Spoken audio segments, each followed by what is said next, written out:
नमस्कार दोस्तों, आपका अपने YouTube channel physics with Hemant sir Lakhisarai में स्वागत है। दोस्तों, हम क्लास 12 की इलेक्ट्रोस्टैटिक्स की वीडियो जो है लगातार अपलोड कर रहे हैं।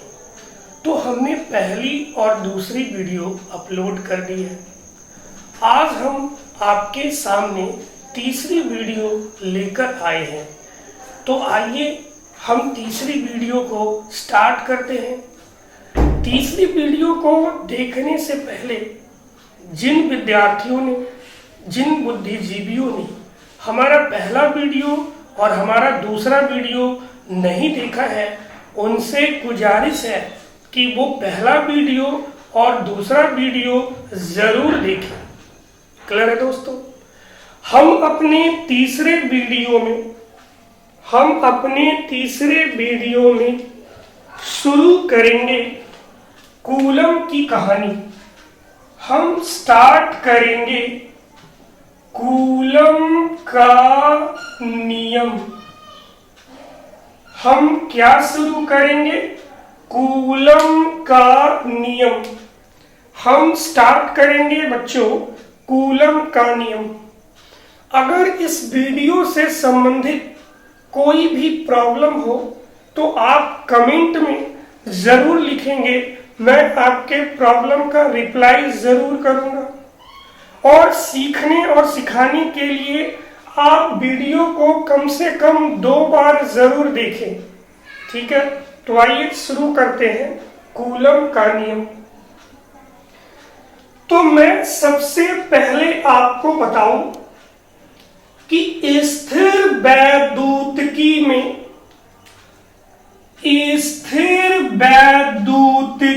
में कूलम का नियम एक महत्वपूर्ण नियम है। कूलम का जो नियम है वो एक महत्वपूर्ण नियम है। यह नियम 2 आवेशों के बीच लगने वाले बल को निर्धारित करने के लिए, लगने वाले बल को डिटरमाइन करने के लिए यूज होता है। तो सबसे पहले आप इस चीज को समझ लें कि स्थिर वैद्युतिकी में 2 आवेशों के बीच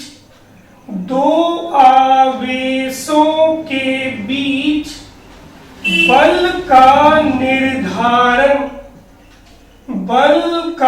निर्धारण कूलम के नियम से किया जाता है। पहली लाइन उम्मीद करता हूं आप तक पहुंच चुकी होगी कि स्थिर वैद्युतिकी में 2 आवेशों के बीच बल का निर्धारण कूलम के नियम से किया जाता है। अब कूलम के नियम के अनुसार, जी बच्चों, कूलम के नियम के अनुसार 2 आवेश हैं। ध्यान देंगे कितने आवेश हैं? 2 आवेश हैं। पहला है Q1, दूसरा है Q2 और दोनों के बीच की दूरी R है। क्लियर है? 2 आवेश हैं। पहला आवेश है Q1 और दूसरा आवेश है Q2 और दोनों के बीच की दूरी R है। दोनों के बीच की दूरी R है।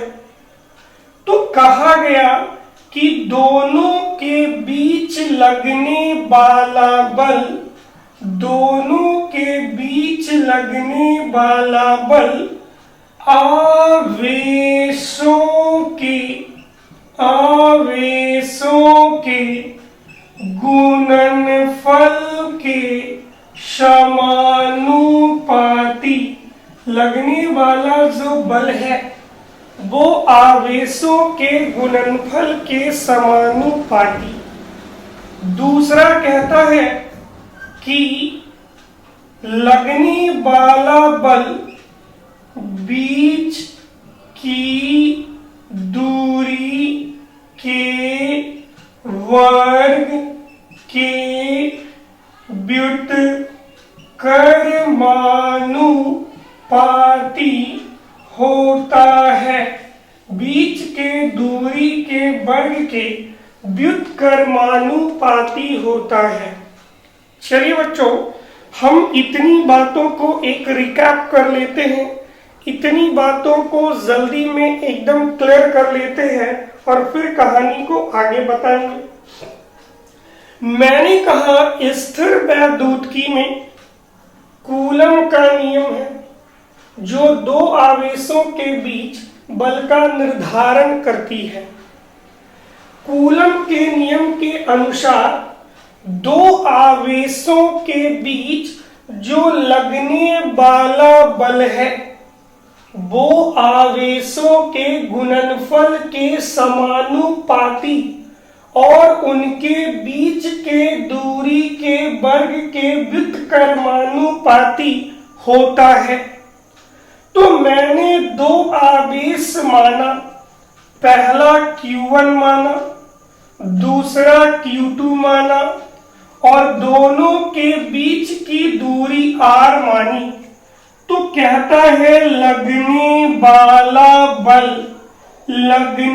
वाला बल आवेशों के गुणनफल के समानुपाती। तो समानुपाती पहला गुणे दूसरा आवेश Q1 गुणे Q2, बीच के दूरी के वर्ग के व्युत्क्रमानुपाती। तो समानुपाती करने के बाद चीजों को उलट देंगे तो व्युत्क्रमानुपाती होता है। समानुपाती लिखने के बाद अगर हम चीजें उलट दें तो व्युत्क्रमानुपाती बनता है। तो समानुपाती किसको उलटना है? दूरी के वर्ग को।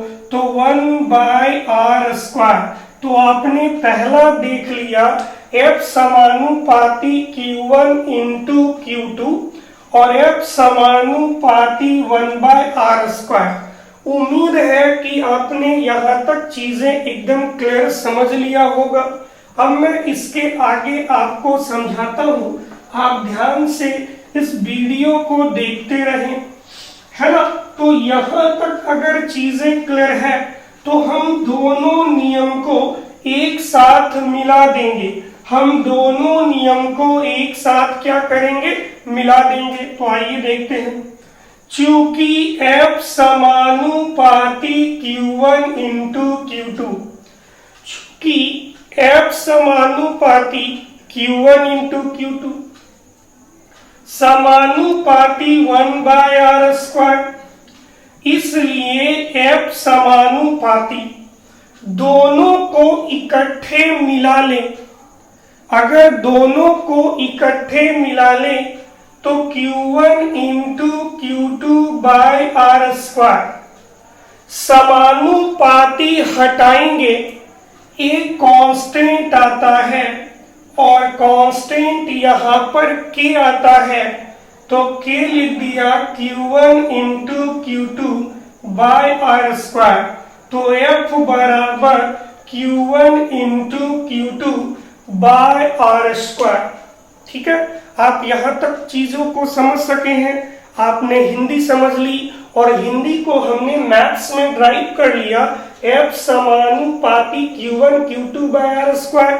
समानुपाती हटाने के लिए एक कांस्टेंट आएगा F बराबर के Q1 Q2/r²। जहाँ के समानुपातिक नियतांक है। जहाँ के क्या है? समानुपातिक नियतांक है। क्लियर बच्चों, आप यहाँ तक चीजें समझ चुके हैं। 1 मिनट इस सूत्र को ध्यान से देखिए, मैं 1 मिनट बाद आपसे मिलता हूँ। आप 1 मिनट चीजों को गौर से देखिए।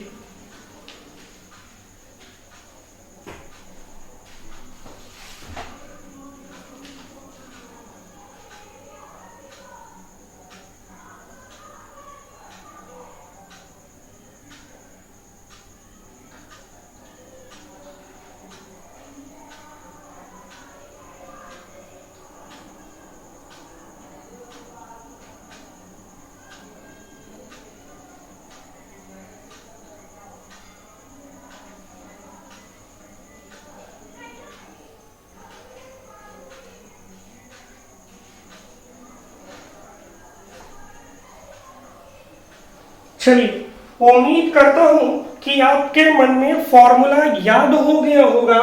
F बराबर के Q1 Q2 by R square. एक आप चीजों को याद कर चुके होंगे। F बराबर के Q1 Q2 by R square. F बराबर के Q1 Q2 by R square. अब मैं आपको आगे की चीजें ध्यान से समझाता हूं, आप एकदम बहुत ध्यान से समझिए। अगर मैं पहला केस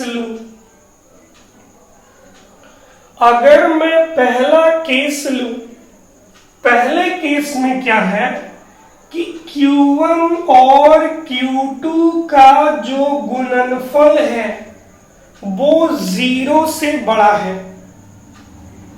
Q1 और Q2 का गुणनफल जो है वो 0 से बड़ा है।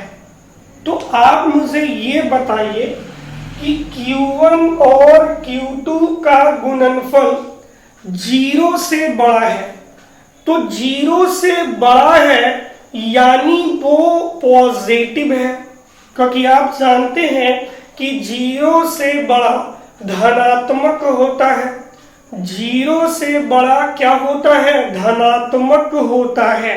तो 0 से बड़ा बाबू धनात्मक होता है। तो इन दोनों का गुणनफल 0 से बड़ा है। इसका मतलब ये हुआ कि Q1 और Q2 का गुणनफल प्लस में है। क्या जी? गुणनफल क्या में है? प्लस में है। Q1 और Q2 का गुणनफल जब प्लस में है तो आप यह समझिए कि ये दोनों गुणनफल जो है वो प्लस में है। जब ये दोनों गुणनफल प्लस में है तो इसका मतलब ये भी प्लस होगा और ये भी प्लस होगा, तभी तो प्लस में प्लस से गुना करने पर प्लस मिला है।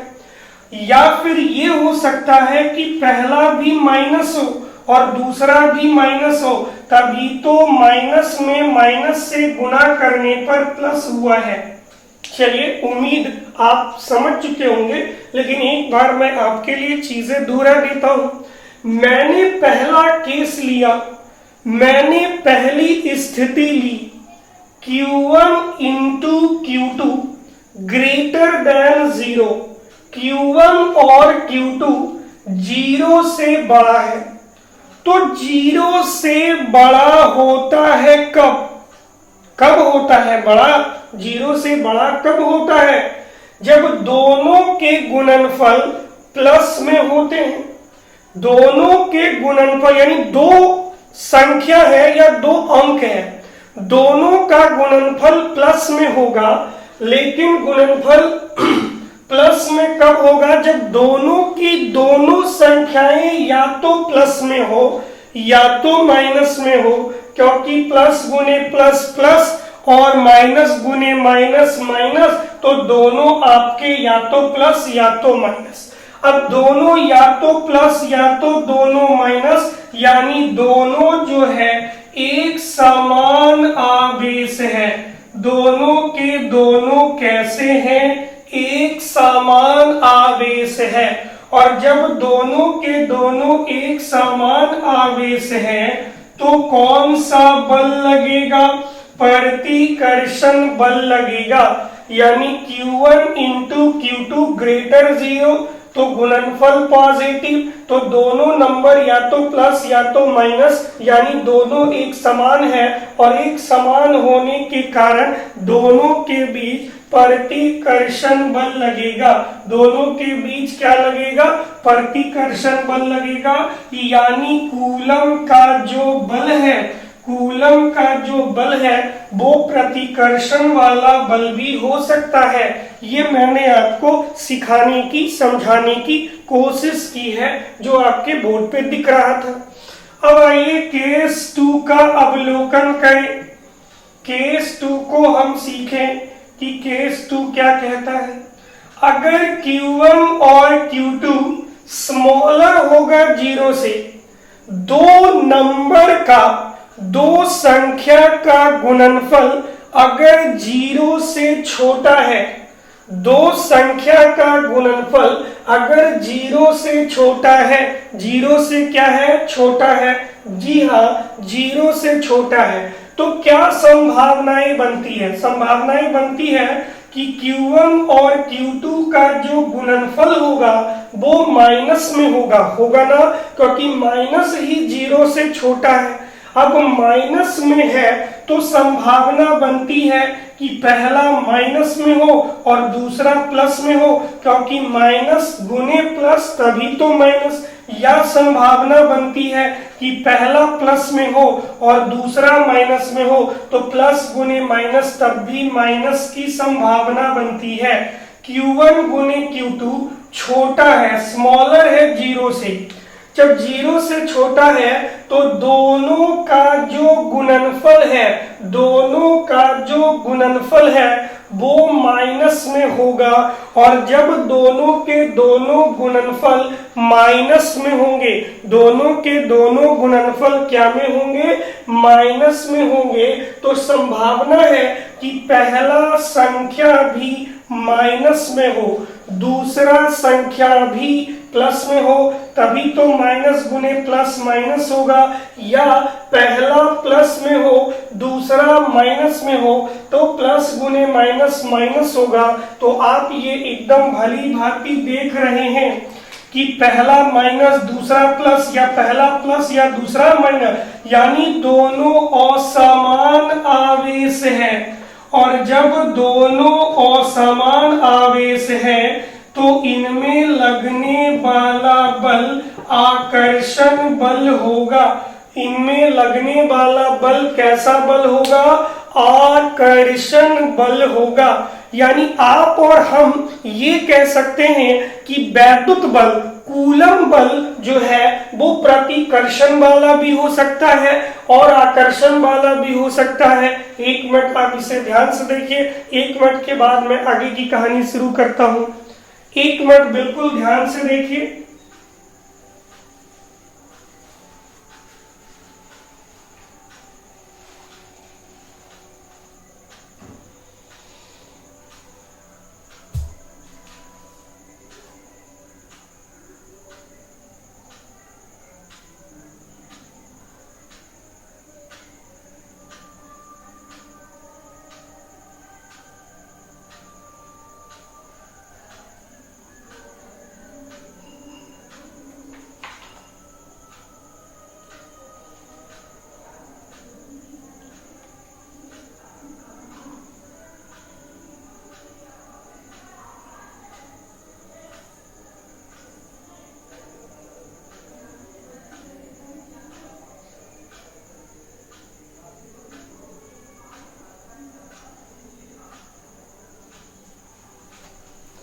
चलिए, उम्मीद कर रहा हूं कि आप यहां तक चीजों को समझ चुके होंगे। क्लियर है बच्चों? यहां तक में कोई प्रॉब्लम नहीं है, यहां तक आप चीजें एकदम क्लियर समझ चुके होंगे। अब ध्यान दीजिए, मैं आपके बीच और चीजों को क्लियर करता हूं और भी चीजों को रखता हूं, जरा गौर से देखिए। मैंने यहां पर Q1 बनाया और मैंने यहां पर Q2 बनाया, मैंने यहां पर Q1 बनाया और मैंने यहां पर Q2 बनाया। क्लियर बच्चों? Q1 और Q2 मैंने बनाया, दोनों के बीच की दूरी R है, दोनों के बीच की दूरी R है। अब मैं यहां पर एक जानकारी बताऊं कि पहला आवेश दूसरे आवेश पर जितना बल लगाता है, पहला आवेश दूसरे आवेश पर जितना बल लगाता है, क्लियर ना, जितना बल लगाता है दूसरा भी पहले पर उतना ही बल लगाता है। पहला दूसरे पर जितना बल लगाता है, पहला दूसरे पर जितना बल लगाता है दूसरा भी पहले पर उतना ही बल लगाता है। लेकिन जरा गौर करिए, पहले से दूसरे के जो बल की दिशा है वो बायां से दायां है, बाएं से दायां है, और दूसरे से पहले का जो बल है वो दायां से बायां है, दायां से क्या है, बायां है, यानी दायां से बायां है। एक बार चीजों को और समझ लीजिए, दो आवेश है Q1 और Q2, दोनों आवेश के बीच की दूरी r है। तो मैं आपको यह बता रहा हूं कि पहला आवेश दूसरे पर जितना बल लगाता है, पहला आवेश दूसरे पर जितना बल लगाता है दूसरा आवेश भी पहले पर उतना ही बल लगाएगा। पहला आवेश दूसरे पर जितना बल लगाता है दूसरा आवेश भी पहले पर उतना ही बल लगाएगा। लेकिन बच्चों यहां ध्यान देने वाली बात है कि पहला दूसरे पर बायां से दाएं तरफ बल लगा रहा है। देखो ना, बाएं से दाएं तरफ बल लगा रहा है ना। लेकिन दूसरा आवेश पहले पर दाएं से बाएं की तरफ बल लगा रहा है। तो हम कह सकते हैं ना कि पहला दूसरे पर और दूसरा पहले पर विपरीत दिशा में बराबर बल लगाता है। पहला दूसरे पर और दूसरा पहले पर। रिपीट कर देता हूं मैं, पहला दूसरे पर और दूसरा पहले पर बराबर बल लगाता है, लेकिन विपरीत दिशा में। तो कहीं ना कहीं ये न्यूटन के गति का तीसरा नियम है। आप 11 क्लास में न्यूटन के गति का तीसरा नियम जानते हैं। कहीं ना कहीं ये उसी बात को सेटिस्फाई कर रहा है, उसी बात को फुलफिल कर रहा है। यानी आप और हम कह सकते हैं कि कूलम का नियम न्यूटन के गति के तीसरे नियम का पालन करता है। तीसरे नियम का क्या करता है? पालन करता है। एकदम परफेक्ट वाली बात याद रखेंगे कि कूलम का नियम न्यूटन के गति के तीसरे नियम का पालन करता है। अब दूसरी बात इसमें समझते हैं। ये जो दूरी है जो मैं ब्लैक कर रहा हूं, और ये जो बल है जिसे मैं रेड कर रहा हूं, ये जो दूरी जिसे मैंने ब्लैक किया हुआ है और ये जो बल जिसे मैंने रेड किया है, ये दोनों एक दूसरे के समांतर है। बोलो बच्चों, है ना? दूरी और बल समांतर है। और 11 क्लास में आपने पढ़ा होगा कि दूरी और बल जब पैरेलल होते हैं, समांतर होते हैं, तो काम का मान शून्य होता है। और काम का मान जब शून्य होता है तो वह संरक्षी होता है। तो वह कैसा होता है? संरक्षी होता है। बोलिए, कैसा होता है? संरक्षी होता है। तो मैं आपको यह भी बता देना चाहता हूं कि कूलम बल संरक्षी बल है। कैसा बल है? संरक्षी बल है। और इसका मैं एक बार का थ्योरी जो है रिपीट कर देता हूं कि आप इस चित्र में जो दूरी दिख रहे हैं और जो बल देख रहे हैं वो एक दूसरे के समांतर दिख रहा है। और जब समांतर होता है तो काम शून्य होता है, और जब काम शून्य होता है तो वह संरक्षी बल होता है। तो इन दोनों के बीच लगने वाला बल कूलम बल है। तो कूलम बल संरक्षी बल है। तो याद रखेंगे कि कूलम का जो नियम है वो आपका गति के तीसरे नियम का पालन करता है। कूलम का जो बल है वो संरक्षी बल है। और एक बात मैं आपको और डिस्कस करवा दूं कि कूलम का जो नियम है, कूलम का जो नियम है वो बड़े बड़े आवेश के लिए नहीं, बड़े बड़े आवेश के लिए नहीं, बिंदु आवेश के लिए अप्लाई होता है, बिंदु आवेश के लिए लागू होता है। कैसे आवेश के लिए? बिंदु आवेश के लिए लागू होता है। यानी आप ये समझ लीजिए कि कूलम का नियम बड़े आवेश के लिए नहीं, बिंदु आवेश के लिए लागू है। कूलम का नियम गति के तीसरे नियम का पालन करता है और कूलम का जो नियम है वो संरक्षी बल की प्रवृत्ति का है। तो यहाँ तक चीजें आप समझ चुके हैं। क्लियर है बच्चों? अब थोड़ा आगे समझते हैं, ध्यान देते रहिए। कूलम के बल के नियम में और इंटरेस्टिंग बात क्या है वो समझिए। आपने अभी देखा था कि के जो है समानुपातिक नियतांक है। क्लियर बच्चों? लेकिन समानुपातिक नियतांक तो हर हमेशा बोलते ही है। के समानुपातिक नियतांक है, लेकिन के को समानुपातिक नियतांक हमेशा हर हमेशा तो बोलते ही हैं। तो मैं इसका एक और नाम बता दूं, हम इसे स्थिर वैद्युत नियतांक भी कहते हैं। हम इसे क्या कहते हैं? स्थिर वैद्युत नियतांक भी कहते हैं। क्लियर बच्चों? और के का जो मान है वो किस पर निर्भर करता है वो देखिए। ये पहला आवेश, ये दूसरा आवेश और दोनों के बीच की दूरी r।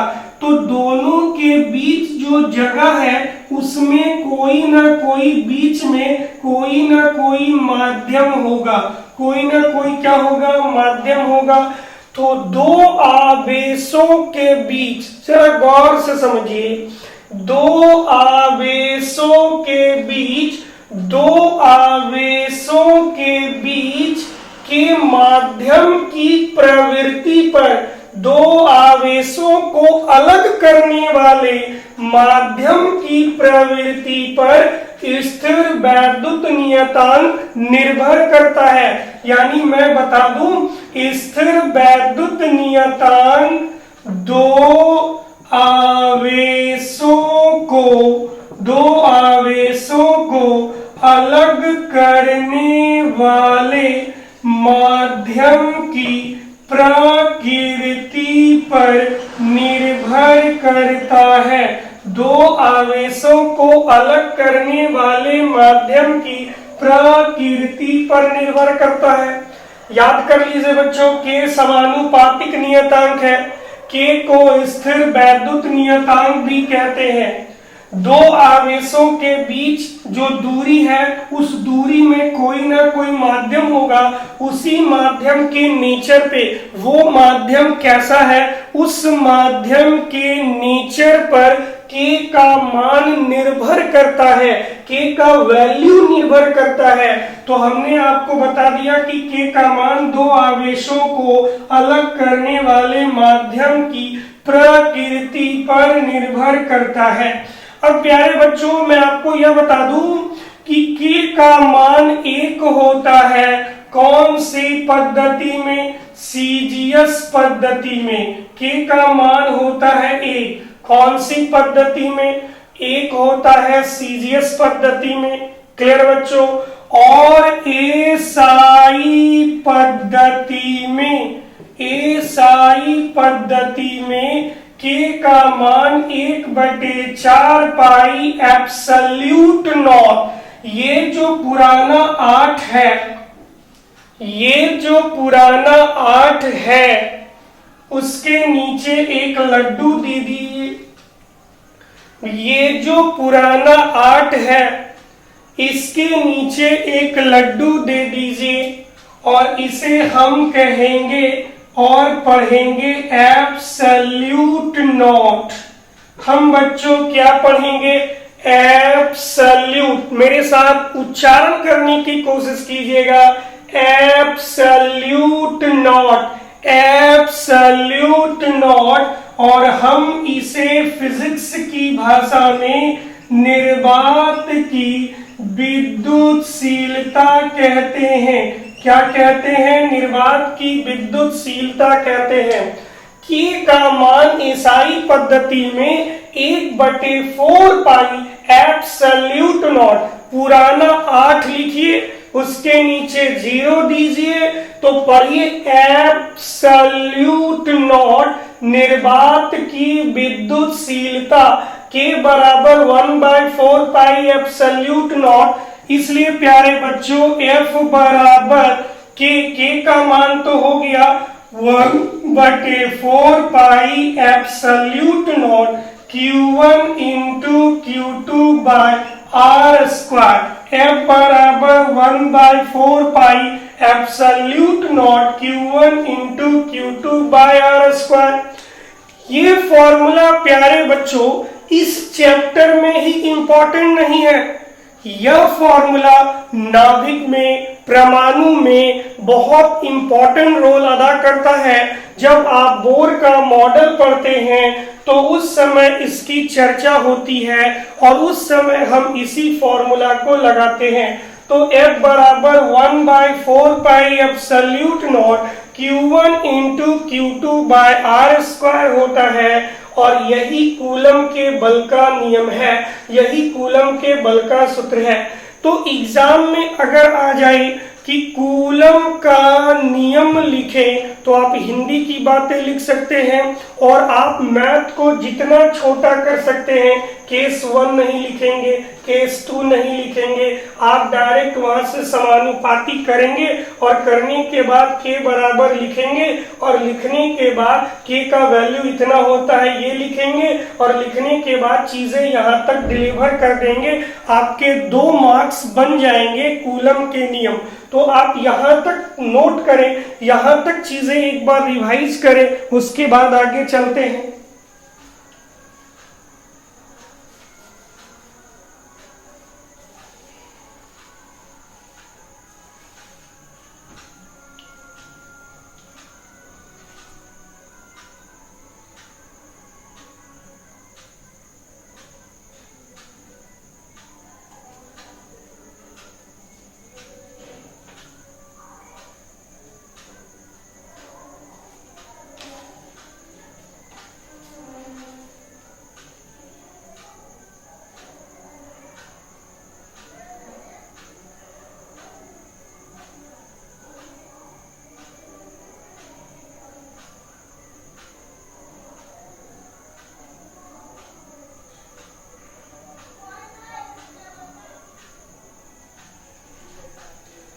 चलिए बच्चों, उम्मीद करता हूं कि आप यहां तक समझ चुके होंगे, रिवाइज कर चुके होंगे। ये रहा एब्सल्यूट नॉट निर्वात की विद्युतशीलता, क्लियर बच्चों। और आपने फॉर्मूला कूलम के नियम का जान लिया, F बराबर 1/4 pi absolute nought Q1 into Q2 by R square. अब जरा हम ध्यान से देखते हैं, एग्जाम में 2 चीजें अलग से आती है जो कभी कभी अलग से क्वेश्चन बन के आता है 1 नंबर का, जरा उसे अभी हम ध्यान से इसी में सीख लेते हैं।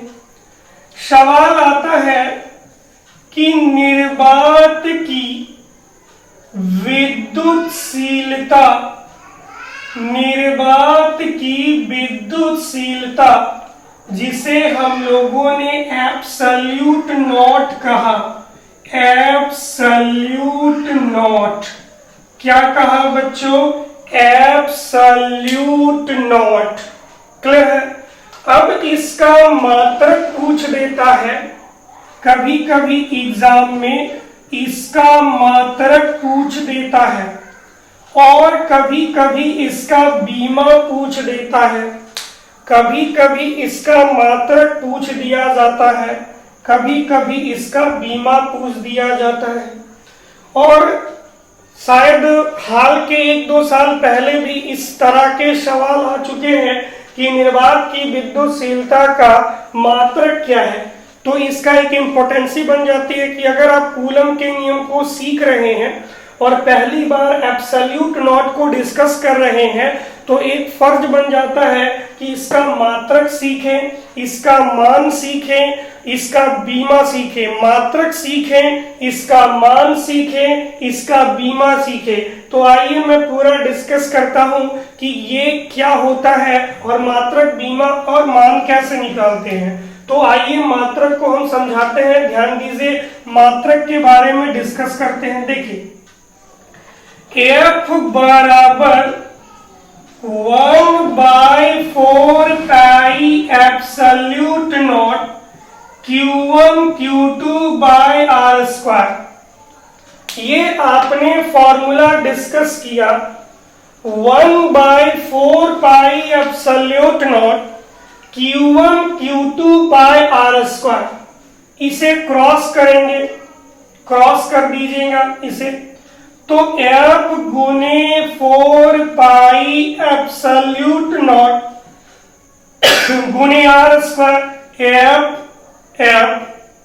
गुने 4 पाई एब्सोल्यूट नॉट गुने R स्क्वायर। इसको इधर से करेंगे तो होगा Q1 गुने Q2, राइट बच्चों। अगर हम इसे क्रॉस करेंगे, आप जान रहे हैं कि अगर हम इसे क्रॉस करेंगे तो क्रॉस करने के बाद चीजें यहां तक आएगी। आपको चाहिए एब्सोल्यूट नॉट, तो एब्सोल्यूट नॉट बराबर ये वाला सब इधर से उधर चला जाएगा, तो हो जाएगा Q1 Q2 हो गया ना।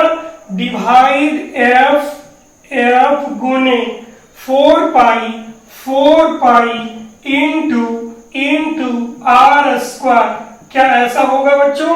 एब्सोल्यूट नॉट यहाँ ये वाला और ये वाला गुना से उधर चला गया भाग में, क्या बोलो ऐसा होगा? बिल्कुल होगा। अब Q1 और Q2 यहाँ है, तो Q1 पहला आवेश कूलम, Q2 दूसरा आवेश कूलम का ही मान होगा, कूलम गुने कूलम। आपको मैंने पहले वीडियो में शायद संभवतः यह बता दिया या वीडियो 2 में बता दिया हो कि आवेश का मात्रक कूलम होता है और इसका सीजीएस मात्रक स्टेट कूलम होता है। पहला मात्रक होता है कूलम, सीजीएस में स्टेट कूलम, और एक कूलम बराबर 3 गुने 10 पे पावर 9 स्टेट कूलम, और उसका भी ऑब्जेक्टिव वहां पे मैंने करवाया था। 4 हो गया बटा F का मान होता है बल का मात्रक होता है न्यूटन, ठीक है ना बच्चों। बल का मात्रक होता है न्यूटन, और 4 पाई का जो होता है वो मात्रक नहीं होता है, क्योंकि संख्याएं बीमाहीन होती है, संख्या मात्रकहीन होती है। संख्या, नंबर का कोई मात्रक नहीं है, नंबर का कोई बीमा नहीं है, तो 4 पाई का मात्रक और बीमा नहीं है। R स्क्वायर, R का मतलब दूरी, तो मीटर स्क्वायर। आइए बच्चों, निकल चुका है कूलम गुने कूलम स्क्वायर, कूलम गुने कूलम स्क्वायर। न्यूटन जब नीचे से ऊपर गया, न्यूटन इनवर्स, मीटर जब नीचे से ऊपर गया, मीटर इनवर्स 2। तो बताइए निर्वात की विद्युतशीलता मैथ्स में, फिजिक्स के टर्म में एब्सोल्यूट नॉट का मात्रक क्या है? तो आप धाक से जवाब दे देंगे coulomb square newton inverse metre inverse 2, coulomb square newton inverse 1 metre inverse 2। एक बार मैं आपके लिए फिर पढ़ दूं, कूलम स्क्वायर न्यूटन इनवर्स 1, लेकिन 1 पढ़ते नहीं है तो न्यूटन इनवर्स बोलेंगे, मीटर इनवर्स 2। बताइए क्या मात्रक में आपको कोई दिक्कत है? चलिए, तो इस तरह का सवाल आता है, मात्रक आप आराम से डिस्कस कर सकते हैं। लेकिन अगर आप मात्रक बना सकते हैं तो आप बीमा के लिए भी तैयार रहें, क्योंकि एग्जाम में कभी हो सकता है कि आपसे पूछ दे कि बीमा क्या है। क्लियर बच्चों, बीमा का मान मतलब बीमा क्या, सॉरी बीमा का मान नहीं, बीमा क्या है। तो एग्जाम में हो सकता है कि आपसे बीमा भी पूछ दे, तो आराम से बता देंगे कूलम। कूलम मतलब होता है आवेश, आवेश बराबर होता है धारा गुने समय, आवेश बराबर धारा गुने समय। धारा का बीमा ए, समय का टी, यानी ए टी जो है वो आवेश का बीमा है। ए टी किसका बीमा है? आवेश का बीमा है। तो आइए ध्यान दीजिए, कूलम यानी आवेश, आवेश का बीमा ए टी गुने कूलम यानी आवेश, आवेश का बीमा A T divide newton, newton बल, बल का बीमा M L T inverse two, M L T inverse two, M L T inverse two metre square, metre square यानी दूरी, दूरी का बीमा एल स्क्वायर, तो एल स्क्वायर हो गया, ठीक है ना। मीटर यानी एल और स्क्वायर है तो एल स्क्वायर हो गया। क्लियर है बच्चों, इसमें कोई डाउट? चलिए, इसमें कोई डाउट तो होना नहीं चाहिए। क्या इसमें कोई डाउट है? जी नहीं, इसमें कोई डाउट नहीं है। क्लियर बच्चों, अब जरा गौर से देखिए, कुछ कटने वाला है, आप बताइए कि क्या इसमें कुछ कटने वाला है? तो आप कहेंगे कुछ कटने वाला नहीं है। तो बताइए, एम, एम यहां अकेला है, एम है ना, एम यहां अकेला है। एम जब अकेला है तो नीचे से ऊपर गया, एम इनवर्स 1 तो पढ़ते ही नहीं है। एल और एल स्क्वायर, एल गुने एल स्क्वायर, तो ये हो गया एल 2 और 1 3, एल पर पावर 3, नीचे से ऊपर गया एल पर पावर 3, लेकिन माइनस में यानी इनवर्स 3, एम इनवर्स 1, 1 पढ़ते नहीं, एल इनवर्स 3 हो गया। T minus 2, T minus 2, T minus 2, ये टी गुने टी, टी जब ये माइनस ऊपर जाएगा तो प्लस हो जाएगा, ये -2 जब ऊपर जाएगा तो प्लस हो जाएगा, तो 2 ऊपर 3 और 1 4, तो टी पर पावर 4 हो जाएगा। ए गुने ए स्क्वायर हो जाएगा, तो इसकी बीमा बच्चों M inverse L inverse 3 T पर पावर 4 ए स्क्वायर होता है। एक बात मैं आपको और बता दूं, जो आप याद रखेंगे, k बराबर 1/4 पाई एब्सोल्यूट नॉट होता है, और इसका मान जो है वो 9 गुने 10 पे पावर 9 होता है। k बराबर 1/4 पाई एब्सोल्यूट नॉट होता है, जिसका मान 9 गुने 10 पे पावर 9 होता है। 9 गुने 10 पे पावर कितना? 9 होता है। अब रही इसका मात्रक का जो मान, तो मात्रक आप जान सकते हैं कैसे, देखिए 1 बटे 4 पाई का मात्रक नहीं है। अब एब्सोल्यूट नॉट का जो मात्रक है उसका उल्टा, फिर से देखिए, ध्यान से देखिए, k बराबर 1/4 पाई एब्सोल्यूट नॉट, तो एक रह जाएगा।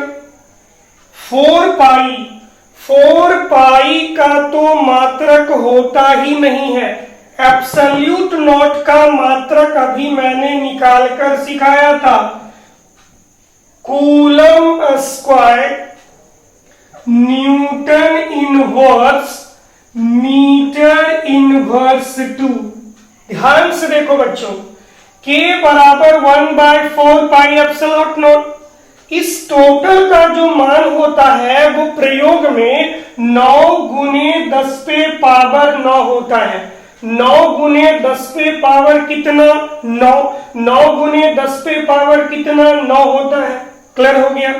अब जरा देखिए, अगर आप यहाँ पर इसके साथ मात्रक भी लिखना चाहते हैं तो आप मात्रक कितना लिखेंगे वो डिस्कस कर रहे हैं। तो देखिए 1 बटे 4 पाई, 4 पाई का तो मात्रक ही नहीं होता है, 4 पाई का मात्रक नहीं होता। एब्सोल्यूट नॉट का मात्रक अभी 2 मिनट पहले आपने निकाला है, coulomb square newton inverse metre inverse 2। तो 1 बाई इतना होगा, तो 1 बाई जब इतना करेंगे तो माइनस वाला ऊपर जाएगा तो प्लस में, न्यूटन इनवर्स ऊपर गया तो न्यूटन, मीटर इनवर्स 2 नीचे से ऊपर गया तो मीटर स्क्वायर, और कूलम स्क्वायर है ऊपर गया तो माइनस में कूलम इनवर्स 2। तो मैंने के का भी एक मात्रक सिखा दिया और मान भी सिखा दिया, 9 गुने 10 पे power 9 newton metre square coulomb inverse 2। अब प्यारे बच्चों, पूछा जाता है, यहाँ तक उम्मीद है कि आप बड़ी अच्छे तरीके से समझ चुके होंगे। अब आपको मैं एक सवाल और समझाता हूँ। एक सवाल कभी कभी ऑब्जेक्टिव में आ जाता है, निर्वात की विद्युतशीलता होती है। 4 ऑप्शन दिए जाते हैं, निर्वात की विद्युतशीलता होती है और 4 ऑप्शन दिए जाते हैं। तो उम्मीद करेंगे कि आप मान को जरूर याद रखेंगे। जी हाँ, आप मान को जरूर याद रखिए तो फायदे में रहिएगा, 1 मार्क्स आ जाएगा। लेकिन मैं आपको निकाल कर समझा दूं, जरा ध्यान दीजिएगा। निर्वात की विद्युतशीलता का मान, निर्वात की विद्युतशीलता का मान, निर्वात की विद्युतशीलता का मान हम समझेंगे तो बिल्कुल आसान है मान निकालना। देखिए, एप्सिलॉन नॉट इधर जाएगा और के इधर आएगा, एप्सिलॉन नॉट इधर जाएगा और के इधर आएगा, तो एप्सिलॉन नॉट बराबर 1/4 पाई के, एप्सिलॉन नॉट बराबर 1/4 पाई के। इसमें कोई प्रॉब्लम, एकदम आराम से आप चीजें समझ गए। 1/4 पाई के का मान देखिए बच्चों है लिखा हुआ 9 गुने 10 पे पावर 9, यानी 1/4 पाई गुने 9 गुने 10 पे पावर 9। जब इस पूरे मैथ्स को सॉल्व कीजिएगा तो 8.854 गुने 10 पे पावर -12 मिलेगा। और अब एप्सिलॉन नॉट का आप मात्रक तो जानते ही हैं। तो एग्जाम में एप्सिलॉन नॉट निर्वात की विद्युतशीलता, उसका मात्रक भी आता है तो मात्रक भी जानते हैं, बीमा आता है बीमा भी जानते हैं, एप्सिलॉन नॉट का मान भी जानते हैं, हिसाब बनाने के लिए के का वैल्यू भी जानते हैं, और इसके साथ आप कूलम के नियम को भी जानते हैं। और कूलम के नियम में जो आपने डायग्राम खींचा कि कब आकर्षण लगेगा कब प्रतिकर्षण लगेगा, और आपने उसकी विशेषता भी देखी कि कब वो काम करता है, तो बिंदु आवेश में काम करता है। क्लियर है बच्चों? आपने कूलम के नियम को भली भांति समझ लिया होगा। अब मैं छोटी छोटी 2-3 बातें आपको और बता दूं जिससे आप कूलम के नियम को और अच्छे तरीके से समझकर याद करके सवाल बना सकते हैं। मैं आपको बताना चाहूंगा कि कूलम का नियम जो है, कूलम का जो नियम है वो गुरुत्वाकर्षण बल से मजबूत होता है। पहली बात आप याद रखें कि कूलम का जो बल है वो गुरुत्वाकर्षण बल से भी ज्यादा मजबूत होता है।